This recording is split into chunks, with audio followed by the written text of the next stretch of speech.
Welcome, lovelies, to this episode of the Montpelier Happy Hour here on WVEW 107.7 LP Brattleboro, your community radio station. And then also this YouTube video will be online, and I believe it will be on BCTV later today as well.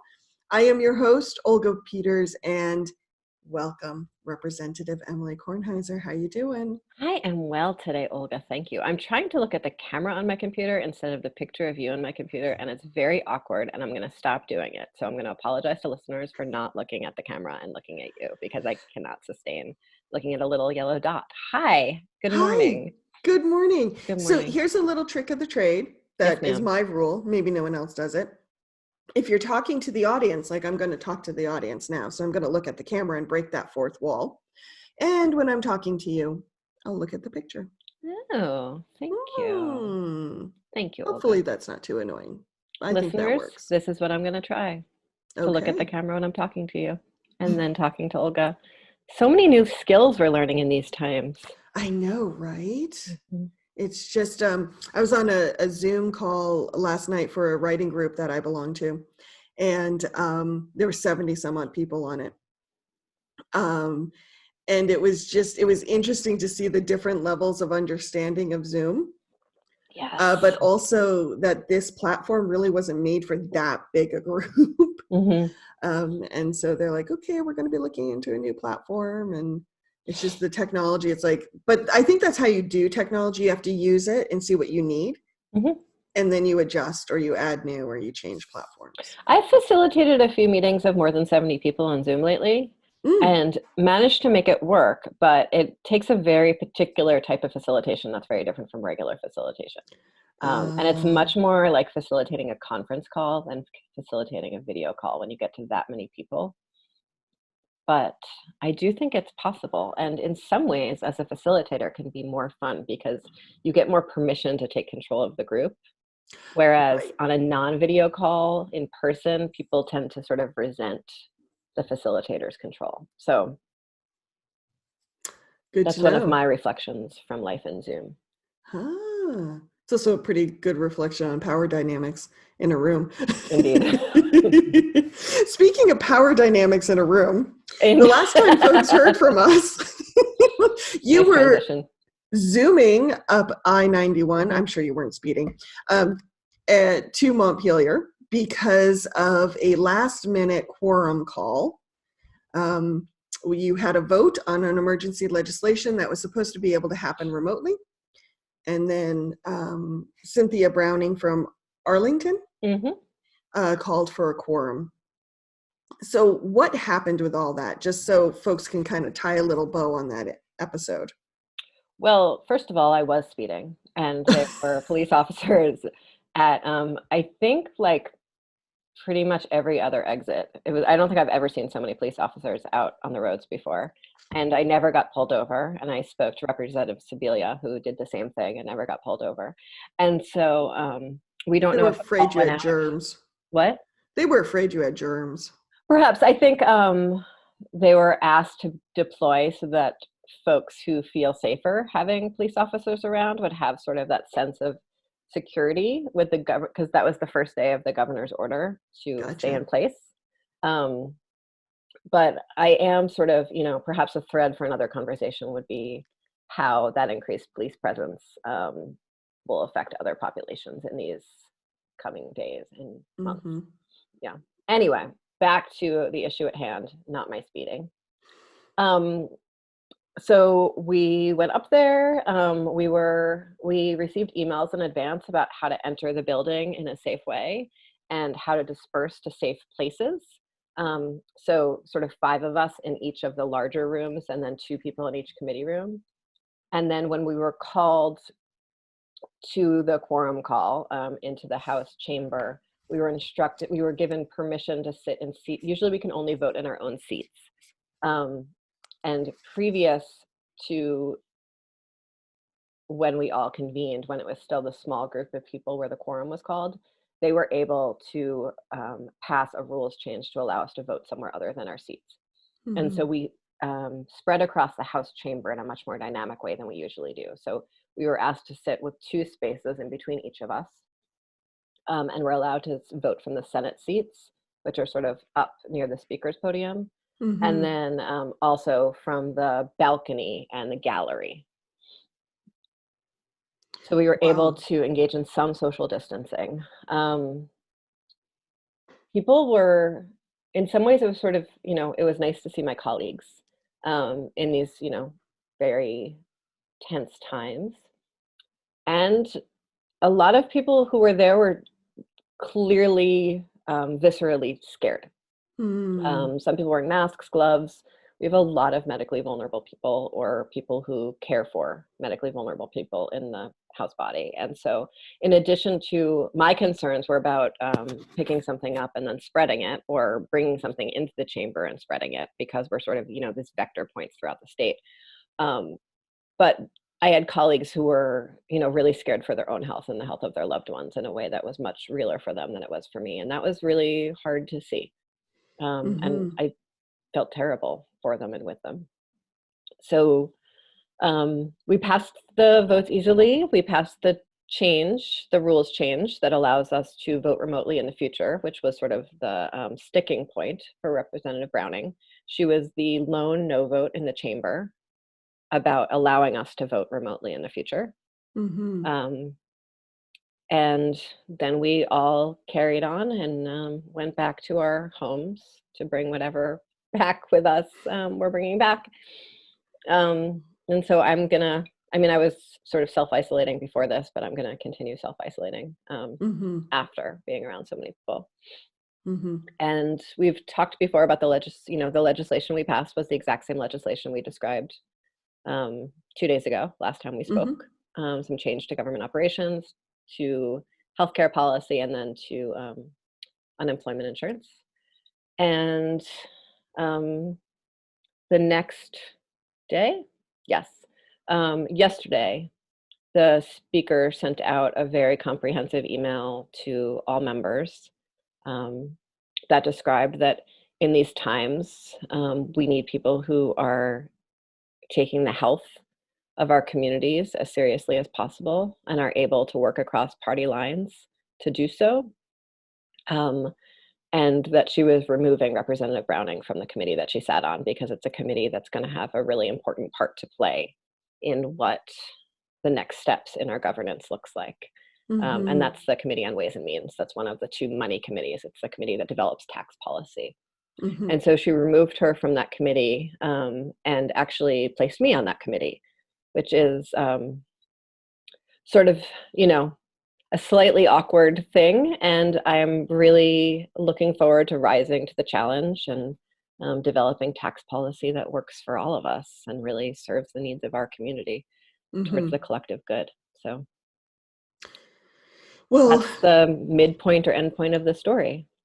Well, congratulations on your new appointment. I'm sorry it happened in kind of an awkward situation, but I hope you enjoy serving on that committee. And just to remind folks, you're moving from economic development.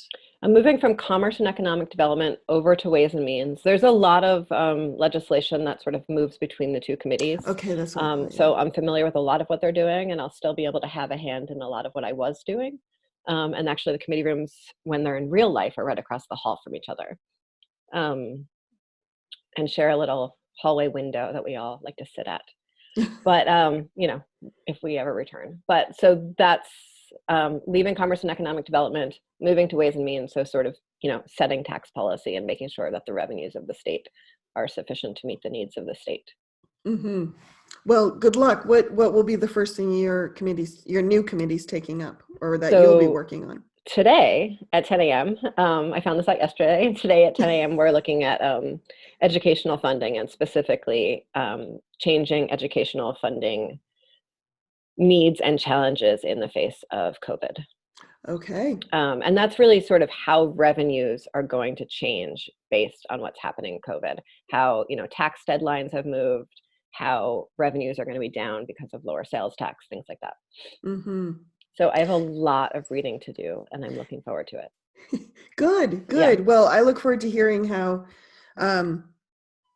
more about the bills you are all working on. And I think that's timely because, of course, yesterday, the governor announced that he's extending his order for closing down schools, and basically they're done for the end of the school year as far as in-person classroom teaching goes, and that teachers and families are going to need to work on distance learning and individual education from here until the schools reopen, which at this point is not going to be the rest of the school year.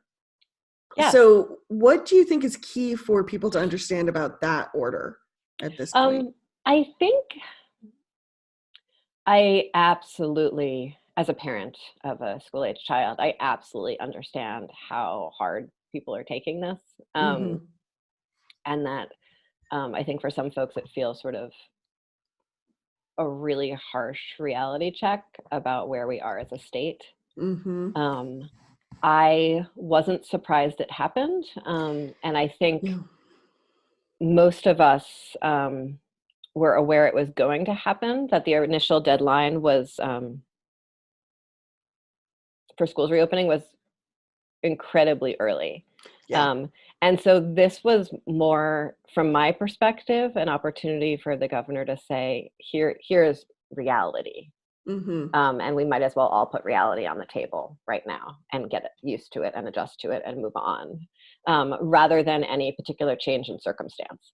And so really helping, shift the conversation from this is a very extended, very difficult snow day for kids to we're going to need to figure out how we're shifting as communities and families to be in this for the long haul. And that's really hard because we know that, schools have really managed to shift how they deliver some essential services, in terms of food delivery, really incredibly heartened to see how well the sort of school bus, school lunch deliveries are going and how much kids seem to be enjoying that even, and how much families need that. But the next step of really figuring out how kids can learn and feel in community and be healthy, and teachers can adapt to all of that in a distance model it's really intense. I told my team at a staff meeting yesterday that none of them would have gone into human services if they wanted to spend their whole day at a computer. They would have gone into a different job and really want to sort of respect that this is not what they signed up for, and they're still doing a really beautiful job at it. Similarly, most parents didn't sign up to homeschool, and that's what they're doing now. And so we really all, I hope we can all be a little gentle with ourselves about this stuff. Yeah. It will be interesting. I interviewed some teachers from Academy School for a recent article in the Commons, and I spoke with Principal Diaz from the Academy. And one thing she said that she was concerned about, and this is really what has stayed with me, is, Academy School is dealing with very young children, kindergarten through, is it 8th? No, it's 6th. 6th. Okay, thank you. Sorry about that. No, it's. I don't have children in school. No, it's a whole other world for me. Totally, yeah. But one thing that has stayed with me is she says, these kids are learning so fast as little kids, that she's worried about, what will this time out of school, out of the classroom mean for the rest of their education? She's already thinking like, how is this going to impact their high school education? Yeah. What will this mean? And that's really stayed with me. As far as, oh, right, this is a big deal for someone to be out of the classroom that long. Yeah, and for kids 3rd grade and under are all, they learn best by sort of early childhood learning opportunities, which is play-based, social skills, social emotional skills. It's really not academic, it's pre-academic. Well, and it's not computer either, really. It's much more. Yeah, it's totally, it's tactile, it's social, it's physical. And so that's incredibly difficult. And what I'm worried about as a policymaker and as a person deeply concerned with equity, that for some kids, they're going to learn a lot more when they're out of school. They're kids who sort of learn their academics easily in a straightforward way, and they will be able to sort of get more done academically without the social life and the rules changes and all of that of this classroom. They might be kids who have parents at home who are providing a lot of enrichment activities. They might be kids who are just very content to sit on a couch with a book all day, like mine. And then there's kids who need a lot more structure to learn, or need a lot more hands-on opportunities to learn, or need that sort of peer-to-peer opportunities to learn, or need one-on-one assistance to learn. And so those are the kids who are often already struggling to be at grade level. And so how is this time going to broaden what we already call sort of like the achievement gap or the opportunity gap or whatever gap we want to call it? I think a lot of those terms don't do service to the dynamics at play. But in this case, that's my concern. What will that look like next year? Not that I think, everyone is going to fall behind, because I think some kids aren't. I think some kids are going to be sort of jumping ahead, and this is going to be one of the most enriching times in their lives. And so that sort of scares me about what it means for the future. And I hope that the federal legislation that's coming and the increased funding to our schools from that federal legislation will be able to provide the kind of extra hands-on through the computer support that some of these kids need. And also grateful that, in Brattleboro at least, people's barriers to internet access are financial, and that's solvable. Because there's a lot of communities around the state and even around this county that don't have access to internet service for reasons that go beyond economics. Yeah, it's infrastructure. Yeah. This infrastructure isn't even there to provide it. Yeah. That's a really good point, because as you were talking, what was dawning on me was not only are the schools closed down right now, but many of the other institutions that could provide supplemental experiences or materials, like libraries, museums, performance spaces, they're all closed too. Absolutely. I mean, and they're also all open online. So I don't know if you've had a chance to look up, but you can tour any museum now online, and it's super fun. But you also have to be a person that wants to sit at your computer and watch a museum tour, which I'm actually not right now. No. So yeah, it's hard. It's hard. And I have a colleague who's in college, and she does most of her schooling online, but she somehow has figured out how to be a member of 3 different libraries in the county. Good on her. Yeah. And so she gets all of her school books from all the different libraries around the county, and has all kinds of schemes around it. And she can't access any of her school books right now. And so she has no idea how she's going to continue her college education, even though she's incredibly accustomed to the online learning aspect of it. She's always done that. She can't access those resources that she needs, and cannot afford to buy the books if she was even able to get a delivery. Right. Yeah. Tricky. It's all these, it's interesting when we started to slowly close down our community. And I have to say, I don't know if this was a plan on part of the administration, but I think how it's rolled out has been smart, because it's been gradual. And so people could kind of adjust, and we get the impacts bit by bit rather than a crash. I think parts of that are true. I mean, I think a few days ago, before the request to stay home, there was all companies are mandated to provide telework opportunities when and if possible, right? That was definitely a warning shot. Yeah, I took that as a ding, ding, ding. Yes. Sorry, you were saying something. That's okay. And what was I saying? Oh, early on, as things started to shut down, I think we were dealing with the big impacts. Like, how will we get kids school lunches? That's kind of a big system thing. And now that we've closed down a little bit more, we're starting to get into the real nitty gritty impacts. Absolutely. And they're going to probably take a little finer surgical precision And then, to address. Yeah, I mean, and then there's legal aspects for the schools. So I know one youth that is receiving sort of packets in the mail or via school bus because they don't have internet access. And they're sort of, fine doing those, I suppose. But they're asked to email once a day to their teacher to say like present, basically. And the youth just finds this to be, and youth find all kinds of things to be absurd. That's what being a youth is. But finding this particular need to email their teacher and say, hi, I exist every day, to be absurd. But it's covering sort of legal requirements for the school system to say that person is sort of enrolled and in school, right? Even if they're in school from far away.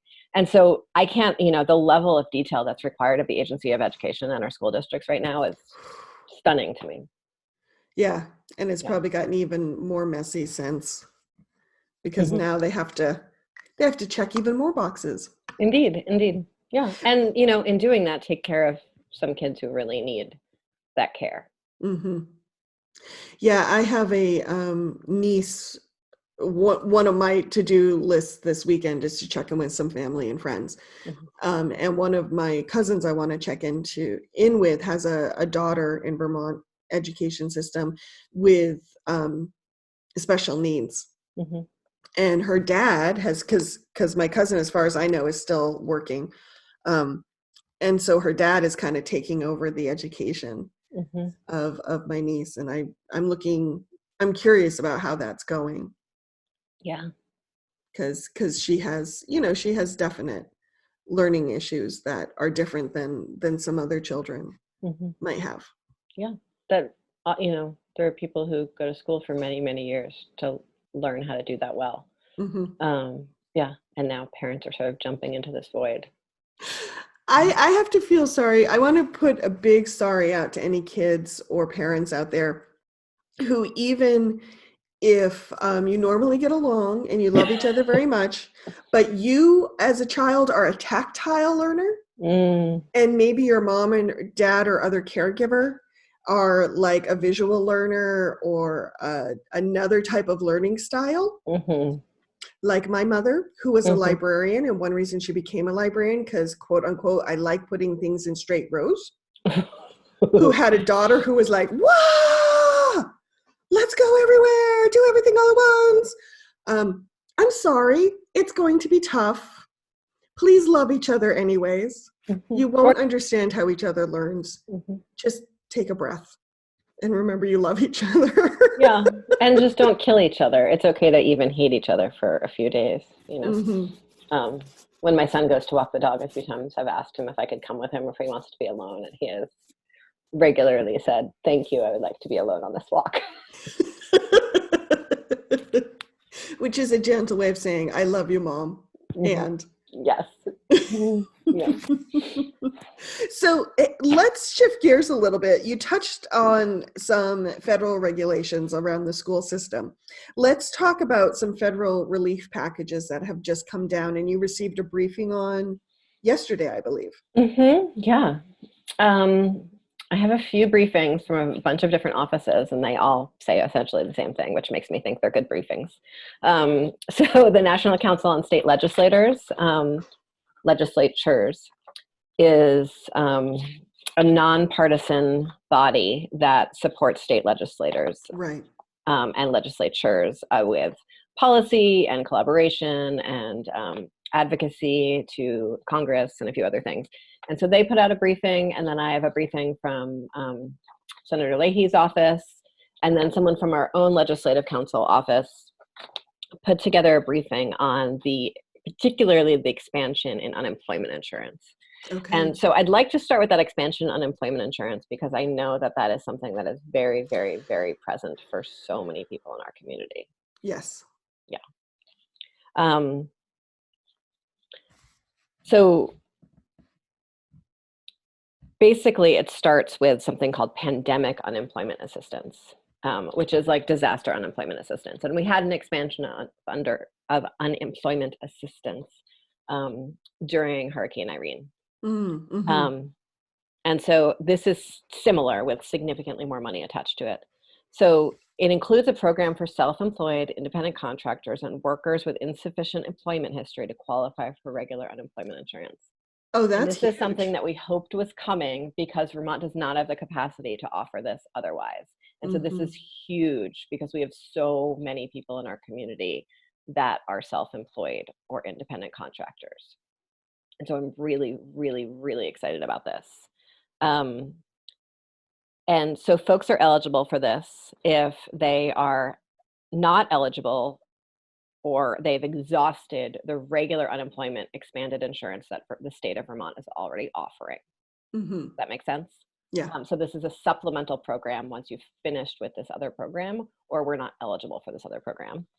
And so you need to self-certify, which is great. Self-certification means that the government is actually trusting you to not be committing fraud, which is best practice for almost any government benefits program. We've seen a lot of evidence that increased regulations around reporting for things from food stamps to Medicaid, et cetera, generally spends much more money than it saves in terms of detecting fraud.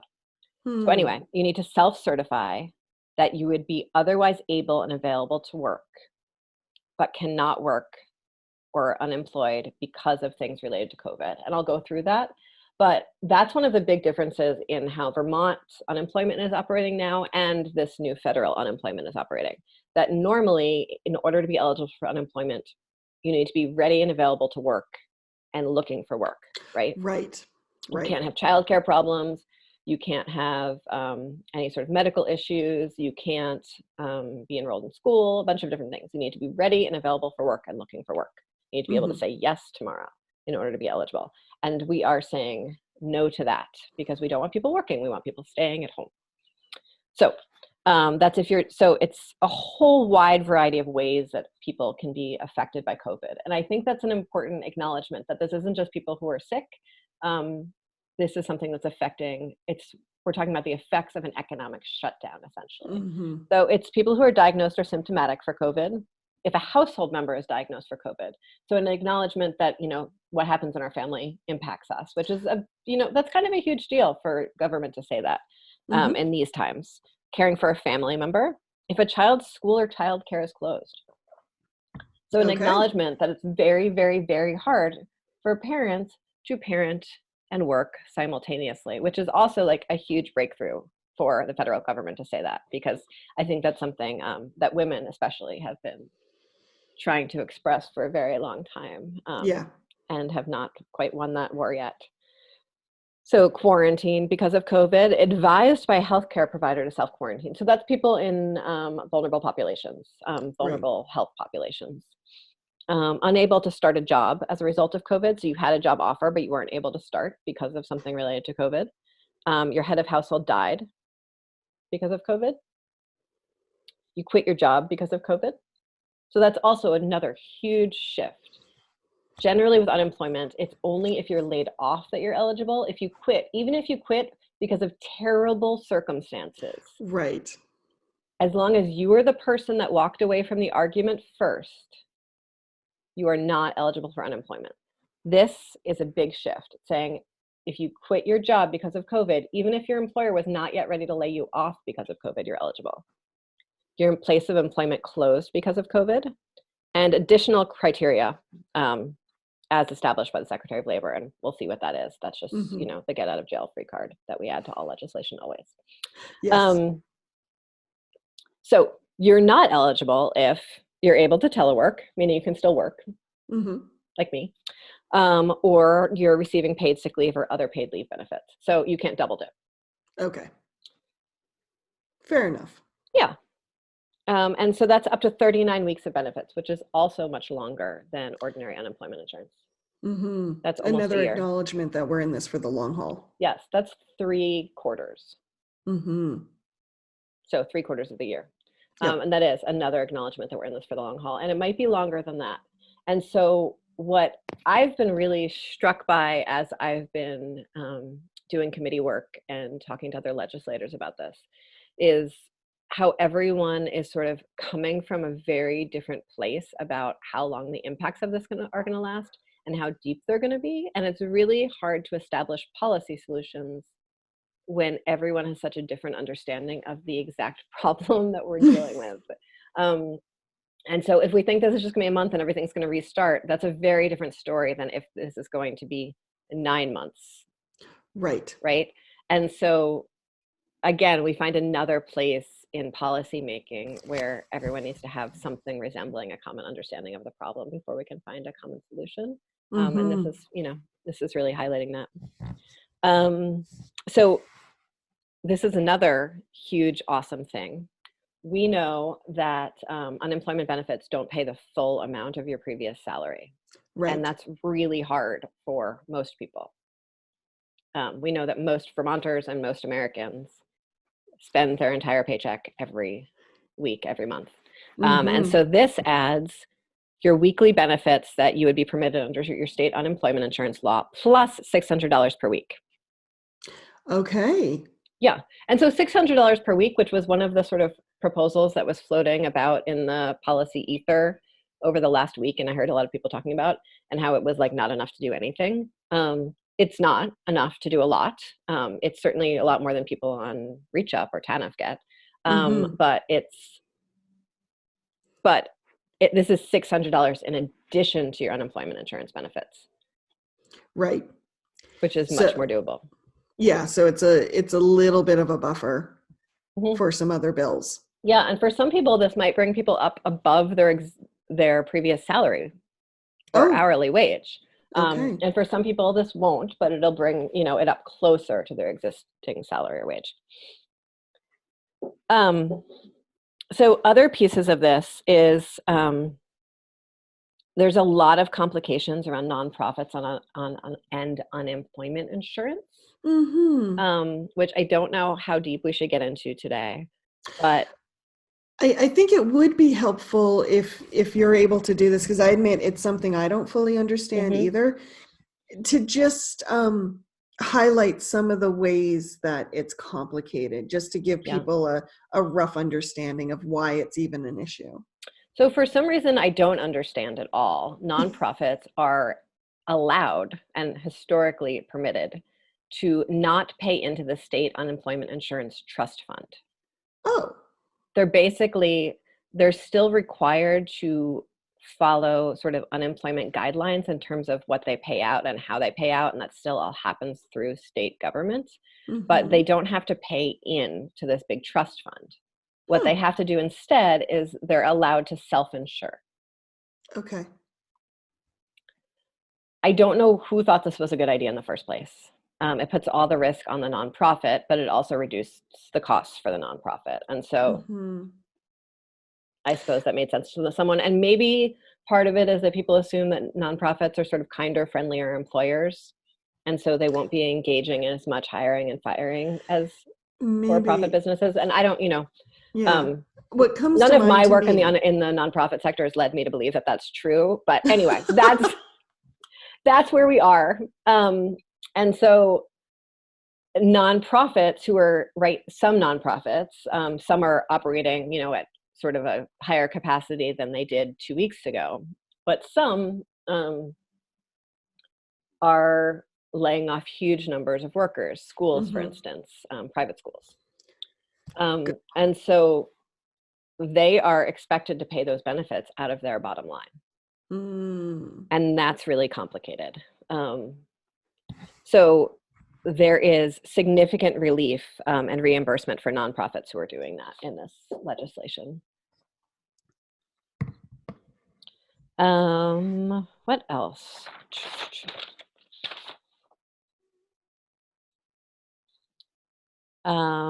It extends benefits 13 weeks longer. We talked about that. Does it do anything about what we often talk about, the benefits cliff? Unemployment insurance doesn't tend to have the same benefits cliff that other things have. Yeah, I mean, there's people who might be at the edge of sort of a threshold similar to sort of tax policy, where, you're like at the highest point of your bracket. And so or you're in the lowest point of your bracket. And so you might be better served in the bracket above or below. But in terms of the benefits cliff and how it works with food stamps and all of that, that's not as big a problem for unemployment insurance, to my understanding. One piece is that, so Vermont, which is one of a few states that doesn't have a waiting period for unemployment benefits, we get full federal funding for the first week of benefits. Okay. Which is great because states need money for this right now. States, you know, our unemployment trust fund is incredibly robust. After the last recession, there was a lot of work done to make sure we were be prepared for the next recession. But we've been planning for a recession. We have not been planning for a shutdown. And so having more federal funding to really buffer that trust fund is essential. Okay, and then there's other individual provisions related to taxes and such. And so these are exciting too. So it's a tax, yes. Before we go to taxes, Indeed. Do we want to take a quick break for underwriters? Probably, because this is getting like really geeky and people probably need a little breathing room. So let's do it. Who are we hearing from today? I don't know yet because I haven't seen the lineup. Great. So it's going to be a surprise. Woohoo! Underwriters. We love our underwriters. Thank you for supporting the radio station through these hard times. Yes, especially because the radio station itself has decided for public health, it's going to shut down, and we're doing as much as we can remotely and loading things up remotely. So the help is even more appreciated because the volunteer hours have just gone up. Thank you, internets. Thank you, volunteers. Yay. Off to underwriters. Okay, here we go. Stay tuned. And we are back with the Montpelier Happy Hour here on WVEW 107.7 LP FM Brattleboro, your community radio station. And in case anyone has forgotten, the views and opinions expressed during this show, they're mine and Emilie's. They're nobody else's. So we own that. Don't yell at the radio station, in other words. Don't yell at us either, but feel free to disagree. I like that. You can disagree, just don't yell. So Emilie, just before the break, we were going to talk about some of the changes to the tax rules that just came down from, I believe, the federal government. Yes, indeed. And these aren't actually changes to tax rules. They're tax benefits. So the changes to tax rules, which we could talk about next week or in a bonus episode if we'd like, are basically extensions of deadlines. But the tax rebates it's the recovery rebates for individuals. And so this is in the 2020 cycle. So that would not be this, the deadline that's April 15th and is being extended. It would be next tax year. So that's $1,200 for individuals earning $75,000 a year. And then sort of goes down when you go above 75,000 and then disappears. $1,200 for heads of household earning up to $112,500, and then sort of similar phase out. $2,400 for a couple earning up to $150,000, and then the child tax credit is increased by $500 per child. Individuals who have no income or whose income comes entirely from non-taxable means-tested benefit programs such as Social Security also qualify for this rebate. Okay. And so that's just some extra cash that'll come in next year and will be nice for people, perhaps to pay off some debts that were incurred during this time. That's generally what most sort of middle low income people use their tax rebates for. Or maybe there are people who are more, I don't know, who do something else with it, but most people I know, that's what they do with their tax rebates. But if, in other words, if during this time you need to put groceries on your credit card, this can help you pay that off. Exactly. Or if you're sort of always a little bit behind on your electric bill and can't sort of come out of that, this kind of thing. Because the ban on shutoffs for electric, for all these utilities, don't mean you're bill disappears. It just means that it accrues without you having to pay for it. And so it's going to be kind of scary at the end. Yeah. It's such a catch-22 because on the one hand, you keep your electricity, which is very, very important. Yes.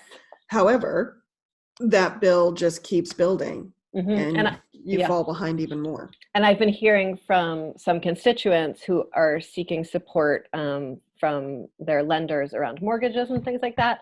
And they are being offered similar deals where it's fine to not pay for a number of months, but it will be due in full at the end of those months, which is a very little help to most people, because you might go back to some income level, but it likely won't be compensating for the income that you lost during that time.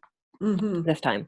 So what else happens there? There's some temporary waivers of early withdrawal penalties from retirement accounts if, again, people sort of need to dip into particular savings that normally they wouldn't, and other things like that.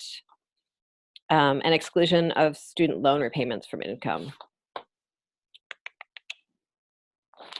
And then there is an expansive section on loans for small businesses. Mm-hmm. And certain self-employed individuals would be eligible for those loans from the Small Business Administration as well. And we've talked about this a little bit already, I think, right? Yes, we have. Okay. Yeah. And what I keep hearing from business owners, however, is they don't want to take on loans. Absolutely. If you have no cash flow, taking on a loan is a very risky proposition. Mm-hmm. Again, because you might go back to something close to your previous income levels as a business, but that doesn't mean that you'll make up for the business that you lost during this time. And so taking on increasing debt is really risky. Mm-hmm. However, part of this is going to be in the form of grants. Okay. And so that's sort of an interesting piece of this. They're structured as loans, but they are forgivable loans.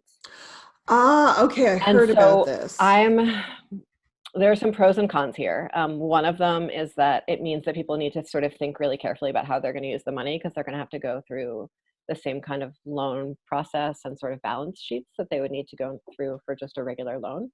Mm-hmm. And I assume that part of the intention is about making sure that this funding is going to businesses who will, who have strong balance sheets even without the impacts of COVID. Mm-hmm. So this is going specifically to COVID-related impacts and is really used to sustain previously thriving businesses. So people who are sort of SBA loan eligible, which is a pretty decent threshold. My concern is that so many of the businesses in our community are not. Right. And those businesses are still have been making it work anyway. And so what are we doing for them? Right. And that still remains to be seen. But there are some other provisions in the federal bill outside of this section that I think will be available for those businesses. Mm-hmm. There's an employee retention tax credit. There are immediate advancements on these small business loans. And there's some delays in employer payroll taxes, which is sort of like another way to free up some cash. Mm-hmm. And that's similar to there's a fun one, Olga, about something we were talking about during the break. Oh, yeah? Ready? Yeah. Temporary exception for 2020 from excise tax on distilled spirits used for hand sanitizer. Hey! Yeah. Good. So, I mean, I don't know.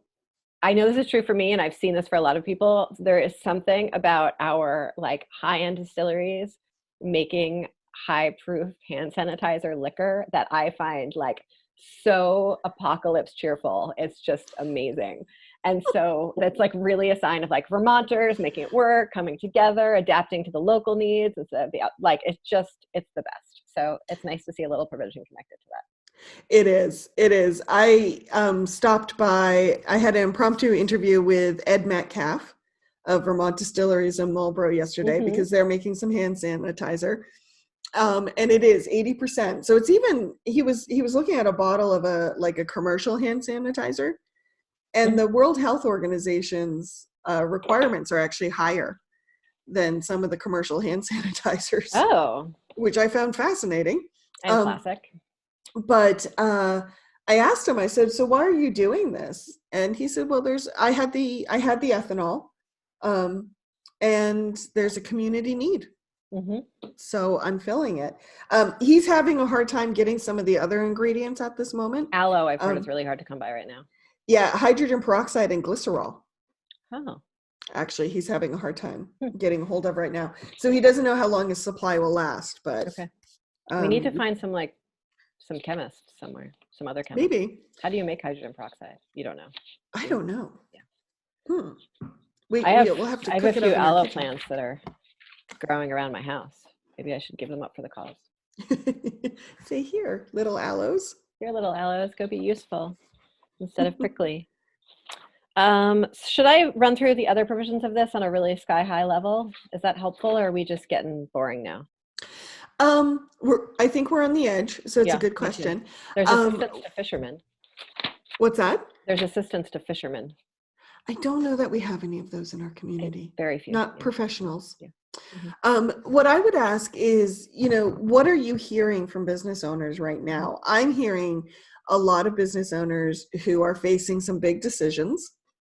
Will their business survive this? Mm-hmm. And so they're looking for funding or other things that will help them get through. Mm-hmm. Is there anything else in that sheet that you have, the briefing you had, that is around grants or extending? So there's the Economic Development Administration has enormous appropriation here, $1.5 billion. And that can be used much more flexibly at the local level once it gets to the local level.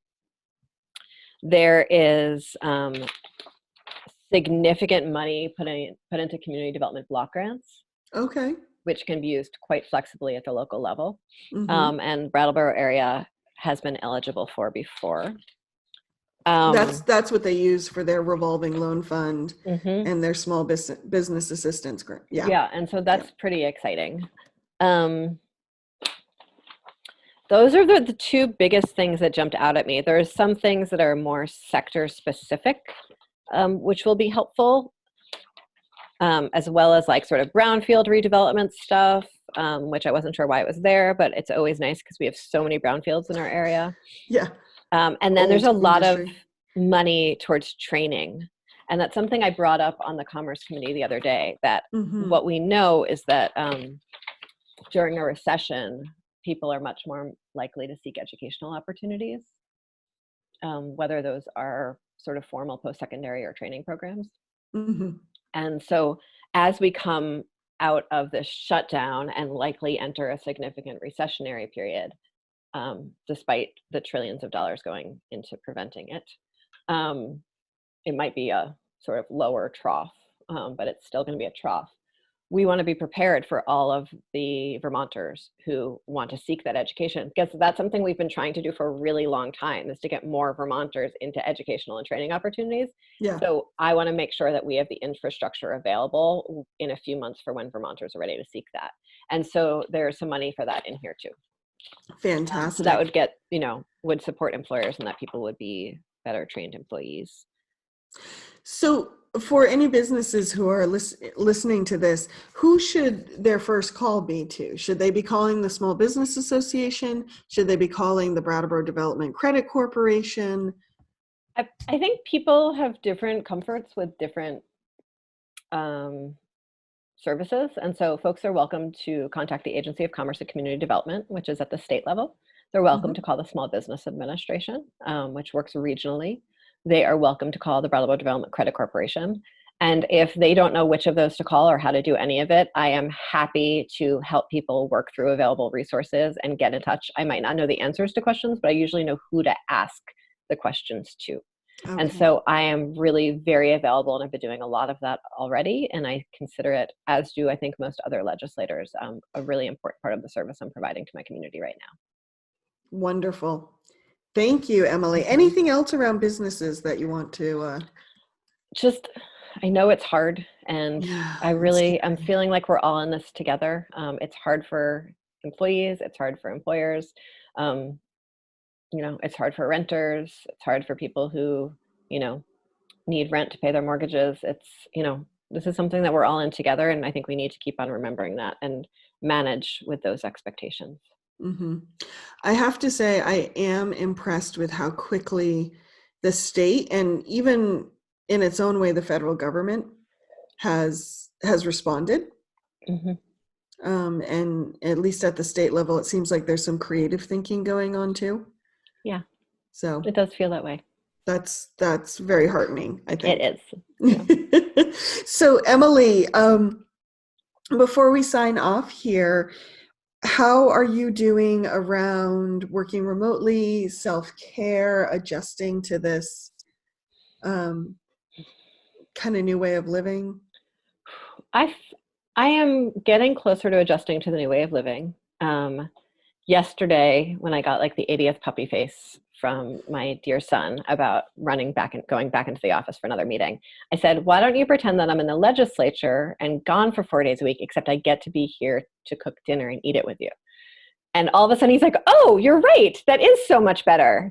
And he really totally shifted his frame within seconds. And so finding more opportunities for that frame shifting is great. And I'm finding it. Really enjoying looking out the window at the incredible beauty that I live in the middle of. I did play 5 minutes of basketball yesterday. Good. We have a wide variety of rules because my son is more than 6 feet tall and plays basketball as a sport, and I don't. I'm like around 5 feet tall and don't play any sports. And so I'm allowed to foul, he's not. And I get five of his baskets counts as 1 point.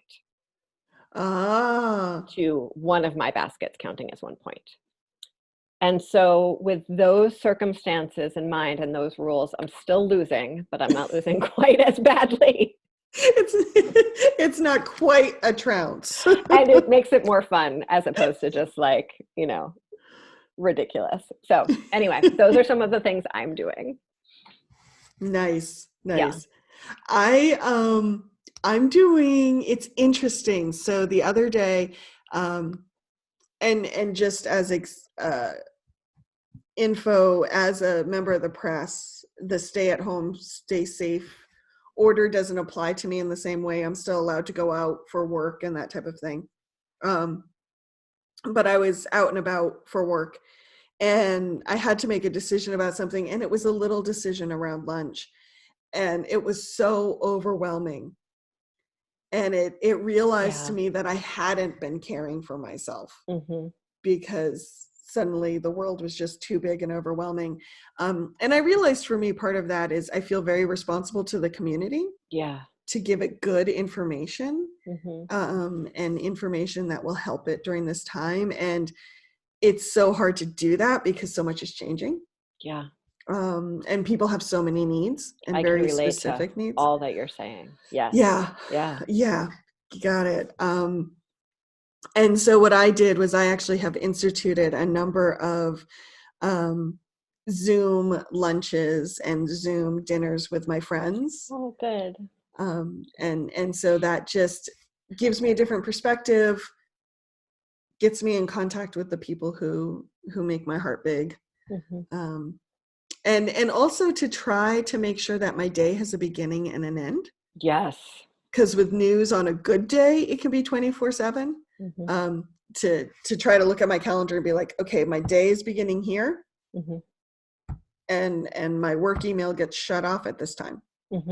To try to give some kind of container. Because for some reason, I thought my days were going to be slower with remote work. Yeah. And calmer? No.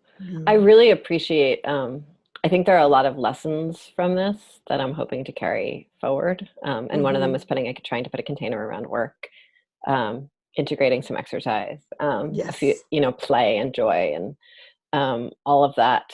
What I have not made space for, and I don't think I'm ready to, is really the incredible grief and fear that's sitting, around all of us.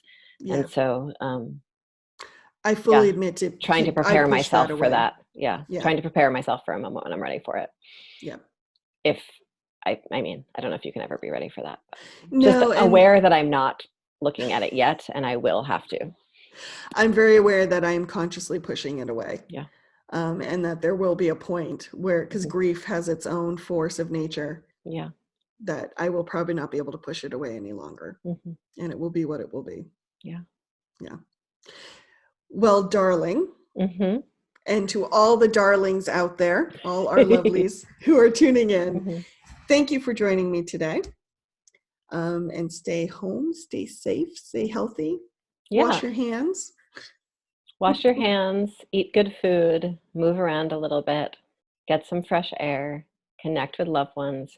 And if you want to talk about anything that we talked about or anything else, please be in touch with me, emiliekornheiser.org, ekornheiser@ledge.state.bt.us, ekornheiser@gmail, or find me on Facebook, Instagram, or Twitter.